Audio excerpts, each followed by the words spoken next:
అయితే మీకు ప్రధానంగా చెప్పాలి, ఇదే రేవంత్ రెడ్డి గారు ఈ కాళేశ్వరం గురించి పెట్టుకొని రేవంత్ రెడ్డి ప్రభుత్వం కూలిపోబోతుంది.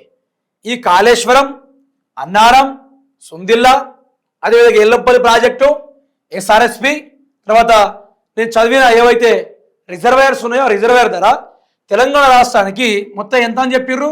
ప్రభుత్వ లెక్కల పరంగా మాట్లాడుకుంటే 18 నుంచి 20 లక్షల ఆయకట్టుకు నీళ్ళు అందించని చెప్పేసి కేసీఆర్ గారు ఒక వాటర్ సిస్టాన్ని అరేంజ్ చేస్తే ఈ గాడిదలు ఏం చేస్తారు? కాళేశ్వరము ఆడ నీళ్లు ఈడ నీళ్లు అని చెప్పేసి మాట్లాడుతున్నారు కదా. ఈరోజు ఊర్లలో ఉన్న కాలువలు, ఎస్ఆర్ఎస్పి కెనాళ్ళు ఒక్కటి కూడా సాగట్లా, ఒక్కటి కూడా కదలట్లా, ఒక్కటి కూడా ముందుకు పోవట్లా. దానికి గల కారణం ఏదో చెప్పండి.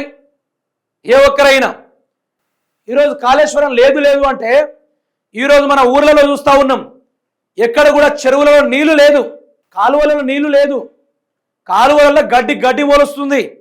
కాలువలలో ఏదో మన డెకరేషన్లకు వాడే తీగలు ఉంటాయి కదా, ఆ తీగలు పేలుతూ ఉన్నాయి, గా తీరుగా కాలువలు తలడిల్తా ఉన్నాయి, వాగులు వంకలు ఎండిపోయి ఉన్నాయి, భూగర్భ జలాలు ఎండిపోయి ఉన్నాయి, బోర్లు కూడా నీళ్లు పోసే పరిస్థితి లేదు. నీళ్లు లేక వరుణ దేవుడు కూడా కరుణించడమే వదిలేసిండు. ఈరోజు తెలంగాణకు దరిద్రం ఎలినినో కాదు, తెలంగాణకు దరిద్రము, తెలంగాణకు అరిష్టము ఎలినినో కరువునో కాదు. రేవంత్ రెడ్డి ఆయన వెనకాల దరిద్రం 24 గంటలు ఆయన వెనకాలనే ఉంటుంది, ఆయన వెనకాలనే అరిష్టం 24 గంటలే ఉంటుంది తప్ప ఏడ కూడా లేదు సోదరులారా, ఎక్కడ కూడా లేదు. తెలంగాణ ప్రాంతానికి తీరని మోసం చేస్తా ఉన్నాడు. ఈరోజు కాలువలు నమ్ముకొని 30 లక్షలకు పైగా ఈ యొక్క రైతాంగం పొలాలు వేసుకోరు. ఇప్పుడు దాకా ఏ మాయారోగం ప్రభుత్వానికి? గోదావరి నీళ్లు పుష్కలంగా పోతున్నాయి కదా, మన నీళ్ళ పుష్కలంగా అన్ని మోటార్లు ఆన్ చేసి నింపుకుంటే ఏమైంది? సరే రేవంత్ రెడ్డికి లిఫ్టింగ్ రిజర్వేర్లు ఆయనకు అట్లాంటి అర్థం కాదు. నింపుండి, పొయ్యుండి, ఎత్తండి, అదన్నా చేయండి, అదన్నా చేయండి అడుగుతున్నా. ఇక అనుకో ఈయన మాట్లాడితే కేసీఆర్, ఈయన బతుకంతా కేసీఆర్. ఈ 2 సంవత్సరాల 8 నెలల కేసీఆర్ గురించే మాట్లాడింది తప్ప రేవంత్ రెడ్డి బతికే లేదు. అక్కడ కాంగ్రెస్ పార్టీ వాళ్ళు కేసీఆర్ పేరు తీసుకుంటూనే ఉన్నారు తప్ప. అందుకనే అడుగుతున్నారు జనాలు, క్యా కియా రే 2 साल से అంటే कुछ भी नहीं किया, हम तो सिर्फ केसीआर का नाम लिया అంటుర్రు. खाली केसीआर नाम लिया, कुछ उखाड़ा है तू तेलंगाना क्यों?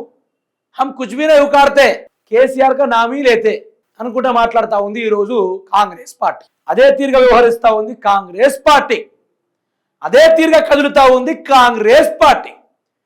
ఇంకటి ఏంది, ఈరోజు ఈ హైడ్రా ఆగట్లే. ఇంకా తర్వాత ఈ 6 గ్యారెంటీల గురించి గుర్తుపెట్టుకున్నా ఉందా? అసలు 6 గ్యారెంటీస్ను గంగలో కలిసినట్టే.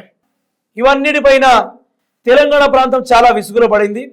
ఈ సమయానికి రైతు బంధు లేదు, అదేవిధంగా యూరియా లేదు, తర్వాత ఐకేపీ సెంటర్ల కొనుగోలు లేదు, దానికి తగ్గట్టు ఎంఎస్పి రేటు కూడా లేదు. ఈరోజు తెలంగాణ ప్రాంతాన్ని ఆగం చేస్తూ ఉన్నాడు రేవంత్ రెడ్డి. అతి త్వరలో ఈ నియోజకవర్గాలు ఎన్నున్నాయి ఇప్పుడు? ఇదే తెలంగాణ రాష్ట్రంలో మొత్తం తిప్పి కొడితే 119 నియోజకవర్గాలు ఉంటే రేవంత్ రెడ్డి ప్రభుత్వానికి రాబోయే రోజుల్లో గాడిది గుండు 0 రావచ్చు, లేకుంటే ఒక 5 సీట్లైనా రావచ్చు. అందులో 5 సీట్లు ఎవరివి? ఇటు రాజగోపాల్ రెడ్డిది, వెంకటరెడ్డి, కోమటిరెడ్డిది, తర్వాత మిగతా ఉన్న కొందరు కాంగ్రెస్ పార్టీ మంచోళ్ళు, ఆ 3 వరకు ఓట్లు పడతాయి. రేవంత్ రెడ్డి లేదు అందులో. ఇదే కొడంగల్లో రేవంత్ రెడ్డి చిత్తుగా ఓడిపోబోతున్నాడు. 5,000 ఓట్లు కూడా వచ్చే అవకాశం లేదు. అందులో ఉన్న సొంత ప్రాంత ప్రజలకు కూడా 3,000 ఎకరాల భూములు ఈ యొక్క ఫార్మా ఇండస్ట్రీ పేరుతోటి బంజారా బిడ్డల్ని చాలా వరకు కొట్టించి ఇబ్బంది పెట్టి భూములు లాక్కునే కార్యక్రమాలు చేసిండు. ఇవన్నీ దృష్టిలో పెట్టుకొని తెలంగాణ ఒకటే అనుకున్నది, आप सिर्फ हम वोट डालेंगे केसीआर बीआरएस को और एक बार कांग्रेस को नहीं वोट डालते अंटाరు కదా రేవంత్ రెడ్డి. हम 2034 దాకా నేనే సీఎంగా ఉంటా అంటే దీనిపైన ఎవరు మాట్లాడిర్రు? మహేష్ కుమార్ గౌడ్ గారు, తర్వాత ఆయన ఈ మధ్యలో జగ్గారెడ్డి గారు, తర్వాత ఉత్తమ్ కుమార్ రెడ్డి గారు ఎప్పుడు నువ్వే సీఎం ఉంటే మేమందరం ఏం గడివికోవాలని చెప్పేసి ఆలు తిరగబడడం కూడా జరిగింది. సో తెలంగాణ గమనిస్తున్నది, వాళ్ళ దాంట్లో వాళ్ళకే సోయి లేదు, వాళ్ళ దాంట్లో వాళ్ళకే పొంతనం లేదు, వాళ్ళ దాంట్లో వాళ్ళకే కరెక్ట్ లేదు సోదరులారా. గో గీ తీరుగా ఉంది. తెలంగాణ వీళ్ళనైతే క్షమించే ప్రసక్తే లేదు.